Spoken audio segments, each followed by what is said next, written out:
Hello guys, ഇന്ന് ഞാനൊരു വൻപയർ കുത്തി വറവിട്ടത് അഥവാ വൻപയർ തോരനാണ് ഉണ്ടാക്കുന്നത്. ഓരോ സ്ഥലങ്ങളിലും ഓരോ പേരാണ് കേട്ടോ ഇതിന് പറയാം. വെയിറ്റ് ലോസ് ചെയ്യാൻ ആഗ്രഹിക്കുന്നവർക്കൊക്കെ വളരെ ഉത്തമമായിട്ടുള്ളൊരു ധാന്യമാണ് കേട്ടോ ഇത്.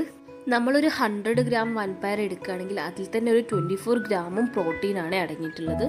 അപ്പം നമുക്ക് ഇതെങ്ങനെയാണ് കുക്ക് ചെയ്തെടുക്കാൻ നോക്കാം. നന്നായിട്ട് കുതിർത്ത് വെച്ച വൻപയർ നമുക്കൊരു പ്രഷർ കുക്കറിൽ കുറച്ച് ഉപ്പും മഞ്ഞൾപ്പൊടിയും ചേർത്തിട്ട് ഒരു 3-4 വിസിൽ വരുന്നവരെ വേവിച്ചെടുക്കാം.